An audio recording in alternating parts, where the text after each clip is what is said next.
Okay, TP2 here. Let me show you one thing I have found, and depending on what your wood chips are from, where your wood chips are from, you may not find this to be a problem. I have little oak trees growing all up in my garden. They come up easy. Many of them will come up with the acorn. And like I say, you know, that was not hard to pull up. Some of them will come up with an acorn, some of them will just break off. That's already got a pretty good root system. And I've pulled up several of them, as you can see. Add that to the list here. But it got me to thinking, and here's some more. There's one. Some more. And I apologize to everyone who has commented on my fast panning. They're making you seasick. Especially my last video, got a lot of comments on that, and I had about a half acre to cover, and I didn't want to bore you for 20 minutes, so I was trying to be quick. I'm going to try from now on to be very deliberate with my camera motions and to wear glasses. If I'm not wearing glasses, I don't see what you see because I can't see this close up. So I have a tendency to get too fast. But anyway, this is a consequence of the Back to Eden if you're getting your wood chips from like oak trees. And I'm getting, gosh, I'm getting oak, I'm getting cedar, pine, you know, there's no telling, hackberry, a lot of different chips from a lot of different varieties of trees. So it got me to thinking about something. Since these are we're not on the ground necessarily. In fact, when I pull them up, I'm finding that they're just maybe an inch or two deep in the wood chips. That one was, you can see, was about, the acorn itself was about 2 inches deep. So it got me to thinking about really having to go all the way down to plant, all the way down to the soil to plant. Now, let me quickly say that I'm talking about chips that have been laying here for a while.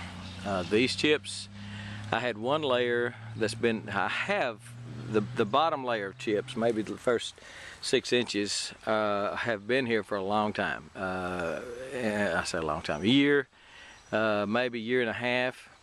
And then about 6 months ago or more, last summer, I spread another big layer, because what I'm trying to do is just build this soil up to make it sustainable. Someday, who knows, I think we all know that fertilizer may not be available just simply because it's a petroleum product, and I want to have some beds established here that are sustainable. I don't need any fertilizer. I don't need any extra.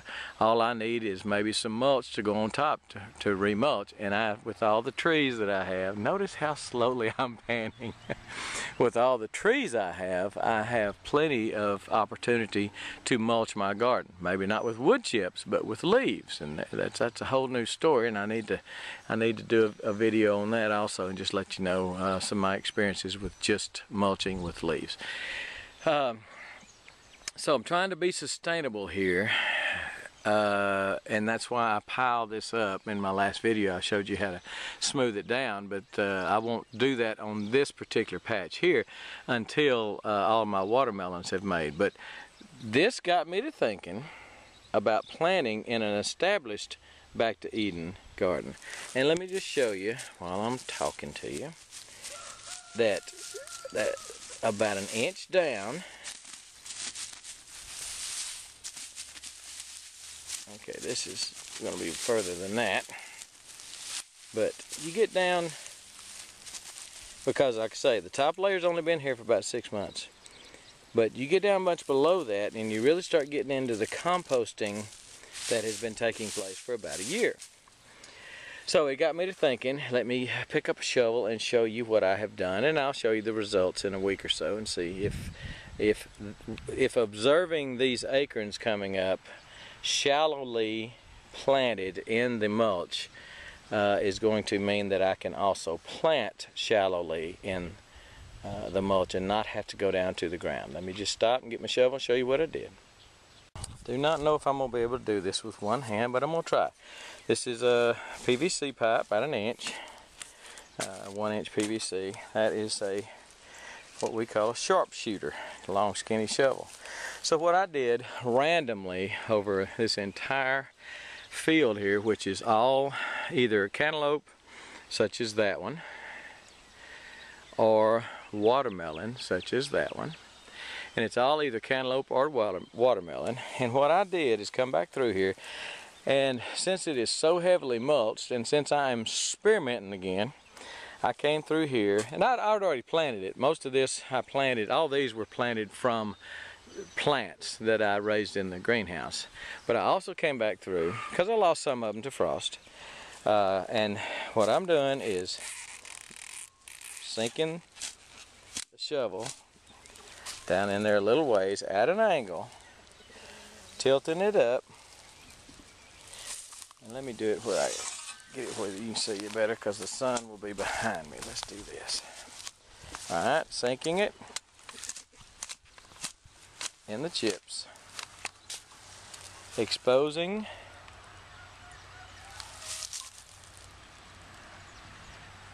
exposing that black dirt under there, black compost under there. And while it was raised up, it's going to be hard to do with one hand. While it was raised up, I put the PVC pipe down there. Alright, like this, to where the PVC pipe was in the black, was in the compost. And I slid a couple of seeds down in it. Now, when I pulled, and by seeds I mean either cantaloupe, because this is all cantaloupe or watermelon. So either cantaloupe or watermelon seeds, I just slid down the PVC pipe and pulled the pipe out, and then just raised my shovel up and let the chips fall as they may. Okay, so it's burying them typically probably 2 inches of chips or something like that. I did that everywhere. I did it there. I did it there. I did it all over this thing. And we'll see in a few days. I did that 4 or 5 days ago. We'll see in a few days if it comes up, how long it takes to come up. But I just feel like there's no reason, since these came up on their own with no help whatsoever, I see no reason that that my own planted seeds that I intended to plant, which these were quite unintentional. I didn't, I should have realized that with that acorns were going to make little oak trees. And it's no big deal, they come up easy. But I'm finding that maybe on your second year, what I'm suggesting is on your second year of your Back to Eden garden, it may not be necessary, especially if you planted real thick, and if you get some good rain and they compost down real well, it may not be absolutely positively necessary to go down into the chips deep enough to hit actual dirt. In fact, in my case, with clay under this, it may even be better. The seeds start in the compost, they've got an inch or 2 or 4 or 5 before they ever even hit the clay. So this is another experiment. Again, just dig down at an angle, raise your shovel up, drop a couple of seeds in there, and do that. And I'll show you in a few days when they start popping up. I think I saw one over there popping up anyway, but I'll wait till I'm sure that it is or is not going to work, and we'll repost. But if you start finding little things growing, it's in your wood chips, it's probably oak trees, little oak trees. And you know what? If you really want some oak trees, and I didn't even think about this, but I could take those puppies over there. If I could find out what kind of leaf it is, and I should be much better at telling what an oak leaf, by looking at an oak leaf, what type of tree it is. But there's no reason, in fact I'll experiment with that too, I'll show you that too. There's no reason that I shouldn't be able to put those in some pots and in a few years have a pretty nice little tree. I just might do that. Somebody can tell me what kind of oak that is.